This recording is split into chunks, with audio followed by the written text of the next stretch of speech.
Bonjour à tous, on se retrouve pour la guidance de la semaine qui va démarrer avec le mois de juin. On sera le premier lundi, j'espère que vous allez bien. Alors on est sur de grosses vibes énergétiques puisqu'aujourd'hui dimanche 31 mai, dernier jour du mois de mai, on est sur la pleine lune en Sagittaire. Demain on change de mois, on passe dans un mois 6, beaucoup de choses donc qui vont bouger. Je posterai la guidance du mois, donc demain lundi en fin de journée sur YouTube, sur Instagram et sur Facebook, comme d'habitude, pour les guidances de la semaine et du mois. Le message du mercredi n'est posté que sur Instagram et sur Facebook. J'espère que vous allez bien. Comment allez-vous avec tout ça?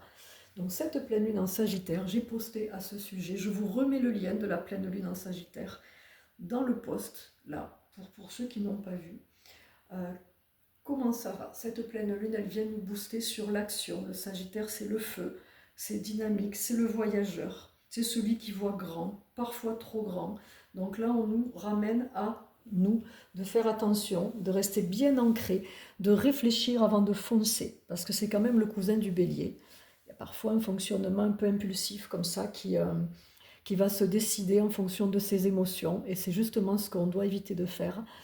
Donc on termine un mois 5. Le 5, on l'avait vu, c'était la liberté, le mouvement, c'est le changement. Et on passe sur le 6. Le 6 est en lien avec la famille, le bien-être, prendre soin de soi. C'est en lien avec l'union, le couple. C'est tout ce qui est en lien avec l'enfance, l'enfant intérieur aussi. Le 6, c'est l'harmonie, c'est l'équilibre. Donc là, on va approfondir, oui, persister aussi sur le fait de prendre soin de soi, de son entourage. Commencer au niveau de la famille, le couple, qu'est-ce qu'on a à libérer encore, qu'est-ce qu'on doit harmoniser, équilibrer, prendre soin de soi, approfondir, aller encore plus loin dans on me parle de décodage, ouais, dans le décodage de vos peurs, de vos blocages, de ce qui va pas, de ce qui va, aller encore plus loin dans l'analyse de vous-même, mais pas analyser pour analyser, c'est juste être à l'écoute en fait, dans le ressenti. On me parle plutôt du cœur et du ressenti. Analyser vos ressentis, vos émotions et voir comment vous pouvez avancer dans tout ça. Et c'est pour ça que j'ai choisi l'oracle Fantasia pour cette fois. Et Lumière de Fée, j'ai pris le domaine qui est en lien avec le professionnel, mais également les projets, l'action, l'associatif, puisqu'il y a aussi des retraités qui ne sont plus en activité. Donc je ferai une petite carte, voilà, avec le domaine. Elles sont bleues aussi. J'ai pris ce qu'on m'a demandé de prendre au niveau de ma guidance et on va prendre 3 cartes. N'hésitez pas à faire des petits retours sur ce que vous vivez, comment ça se passe. Les énergies sont intenses, mais on a l'impression que c'est tout le temps. L'instant sacré, vous voyez, quand je parle de prendre soin de vous, que vous êtes des êtres sacrés, de vous écouter, on est vraiment sur cette carte, elle était déjà sortie, elle est parfaite, hein. Elle est vraiment adéquate. Les fêlures, mais elle sort souvent celle-là aussi. Pourtant, j'ai bien mélangé. Et on nous parle de la sagesse amérindienne. Je le trouve parfait, le tirage. On clôture un mois de changement pour aller vers un peu plus d'harmonie, d'équilibre, de joie dans la famille, les retrouvailles ou pas. Ou au contraire, c'est peut-être compliqué dans la famille, puisque le 6, c'est ça, c'est vraiment tout ce qui est en lien avec le cercle familial. Ça peut être aussi votre famille d'âme, c'est pas forcément la famille terrestre. Ça peut être la famille que vous allez vous créer, vous voyez. Et tout ça, on me dit que ça va être en fonction de vos fêlures. Une fois de plus, on va à l'intérieur de soi, on regarde où est-ce que vous en êtes depuis le mois dernier. 4 semaines se sont passées. Où est-ce que vous en êtes? Est-ce qu'il y a du mieux? Qu'est-ce qui est encore compliqué? Qu'est-ce que vous avez amélioré? Est-ce qu'il y a beaucoup plus de sagesse? Est-ce que vous avez pris soin de vous? Est-ce que vous avez compris que vous étiez sacré et qu'il fallait d'abord vous prendre du temps pour vous, pour après vous occuper des autres, que ça n'est pas égoïste? C'est l'égoïsme positif. On n'est pas centré sur soi quand on s'occupe de soi. C'est juste normal parce que les autres ne le feront pas pour vous. Ou s'ils le font pour vous, tant mieux, mais ça ne durera peut-être pas. C'est toujours se dire que être indépendant, c'est vraiment ce qui est le plus important. Pardon, hop là, ça bouge. Donc là, on est vraiment, on me dit dans le détail, plus ça avance dans cette année et plus vous devez être dans le détail. Prendre partie par partie au niveau de votre être, que ce soit votre partie physique, psychologique, émotionnelle, mentale, tout ça, toutes ces parties-là, et après le spirituel, vous voyez. On s'éveille, on arrive vraiment à comprendre cet éveil, à le faire évoluer, quand on sait vraiment occuper des autres parties. Parce que moi j'ai des personnes des fois qui arrivent où la partie psychologique elle est vraiment pour certains très très très mal.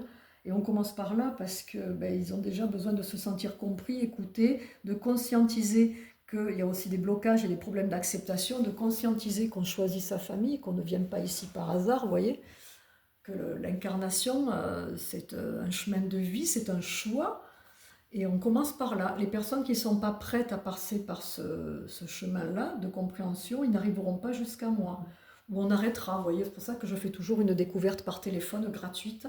On voit comment c'est la problématique, qu'est-ce qu'il y a à voir, à libérer, et si vous êtes prêt ou prête.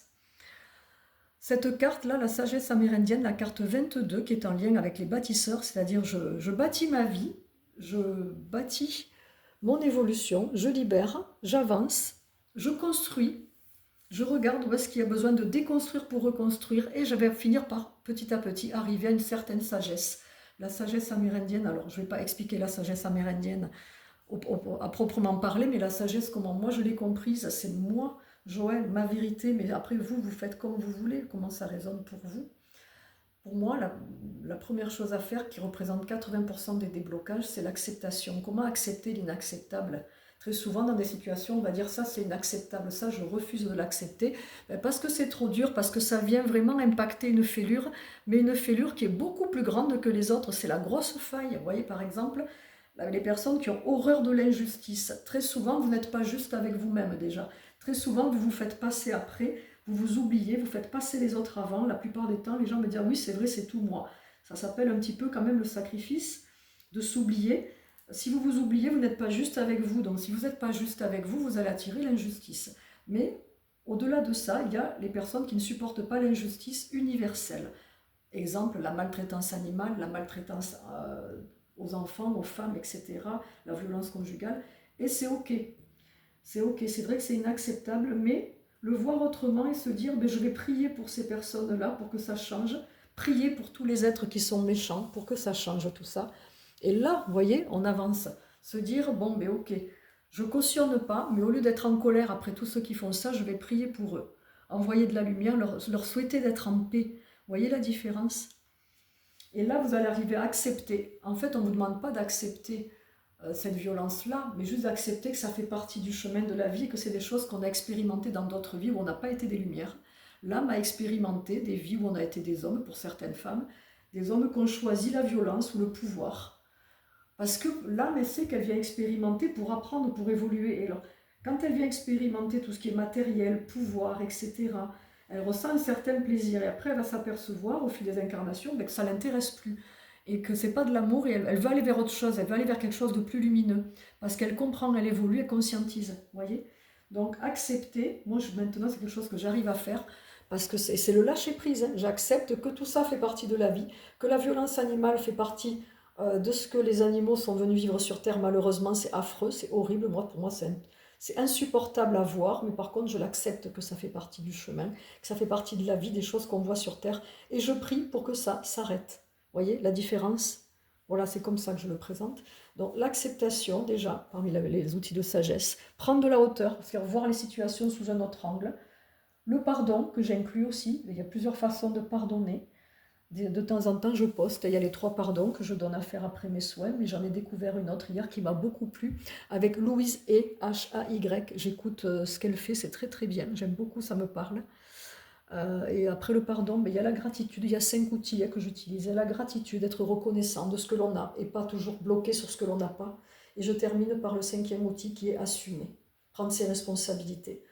Ok, telle personne, elle a fait du mal, mais elle n'est pas venue vous chercher de force. Très souvent, cette personne, vous l'avez faite rentrer dans votre vie de votre plein gré. Et souvent, vous êtes resté parce que vous n'arriviez pas à partir pour plein de raisons. Et c'est ok. Vous n'êtes pas une mauvaise personne pour autant.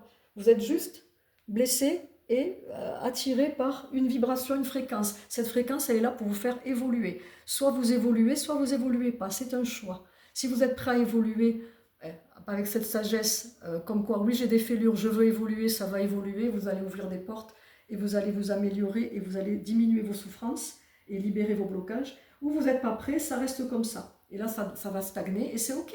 C'est pas parce qu'on stagne que c'est pas bien. C'est juste que ça va être plus long. Vous voyez, il y aura peut-être des souffrances en plus, ou, parce qu'il y a besoin de temps pour comprendre, il y a besoin de plus de temps. On n'est pas une mauvaise personne parce qu'on stagne. ben, c'est juste que ça va être plus lent. Et si c'est plus lent, c'est OK. Vous voyez l'acceptation, comment je la travaille, moi? C'est OK, ça doit être OK pour vous et c'est léger. Après, il y a l'acceptation du fonctionnement de l'autre. C'est pas toujours évident. On ne doit pas changer l'autre, c'est pas facile. Mais si vous mettez en couple avec quelqu'un, au début on dit que c'est tout beau. Et si ça n'est plus beau après, c'est que la personne, peut-être dans son fonctionnement, elle vient heurter encore des fêlures. Donc si vous l'acceptez pas comme elle est, ça ne marchera pas au bout d'un moment parce qu'il va y avoir des résistances, ou alors on va rester par habitude ou par peur de se retrouver tout seul, ou par peur au niveau matériel, du financier, tout ça. Il y a toujours des enjeux, mais qui ne sont pas du tout en lien avec l'amour. On est pas sur une énergie d'amour dans ce cas-là. On est sur une énergie de résistance. Vous voyez, il y a quelque chose qui est forcé, qui n'est pas naturel. Et parce qu'on est encore dans ce fameux travail d'évolution par rapport à nos fêlures que l'on a accumulées de vie en vie et que les ancêtres nous ont transmis. Et c'est pour ça que moi j'ai choisi, enfin j'ai cette capacité de libérer les mémoires transgénérationnelles et karmiques. Ayant moi-même un gros karma avec beaucoup de mémoires transgénérationnelles, ben moi je libère parce que pour moi c'est ça qui fait avancer. Effectivement, j'ai de très bons retours. Je l'ai vu pour moi, j'ai guéri plein de choses, notamment cette difficulté à aller dans les lieux clos avec du monde. Ben, c'est plus le cas maintenant, je n'ai plus peur de la foule. J'ai fait ce spectacle dont j'ai parlé avec Phoenix, je vais poster des photos à l'occasion. Je prends le temps d'atterrir, il m'a fallu une bonne semaine. S'il a fallu reprendre aussi à travailler, j'avais un petit peu levé le pied sur les séances parce que j'avais besoin de temps à moi, d'énergie. Vous voyez, s'écouter, parce que j'estime que je suis un être sacré et que ces instants sacrés avec moi-même, j'en avais besoin. Vous voyez. On va voir ce que la petite carte de l'oracle de Lumière de Fée va nous dire. Allez, hop, hop, hop. Et qu'est-ce qu'on nous dit? La communication. Et oui, la communication, c'est la base dans tout. Communiquer avec vous-même, les non-dits, se libérer, libérer sa parole, s'autoriser à dire les choses par écrit. On peut s'exprimer de différentes manières, hein. Ça peut être par le chant, l'écriture, ça peut être par la danse, ça peut être par la peinture, créer avec vos mains, l'argile, le bois, peu importe, mais également en parlant, juste en exprimant. Quelle que soit la manière, il faut que ça libère, il faut sortir les choses, il ne faut pas les garder, mais attendre que ce soit le bon moment, préparer l'autre, parce que l'autre en face, il a des fêlures aussi, et il peut très bien le prendre très très mal, voilà. Donc pour cette semaine, sagesse, sacrée, travail sur soi, tranquille à son rythme, on communique, on s'exprime, on libère, on prend le temps, on accueille, on fait de son mieux, on ne se juge pas, on ne juge pas l'autre, en tout cas on y travaille, on s'entraîne. Ça n'est pas facile et ça n'est pas mal quand vous ne faites pas bien. Mais vous ne faites pas bien, c'est pas grave. Acceptez-le, prenez de la hauteur. Je vous souhaite un beau dimanche, c'est la fête des mères. J'allais l'oublier, j'en suis désolée, n'étant pas maman moi-même, à part mon petit Samy qui est au ciel et qui me regarde. Je vous souhaite une belle fête des mères à vous, toutes ces femmes qui sont au ciel, qui sont sur terre, partout dans le monde. Prenez soin de vous, écoutez-vous. Et je vous souhaite une belle semaine, une magnifique pleine lune. C'est puissant aujourd'hui, très très très puissant. On le sent. Allez, à bientôt à tous.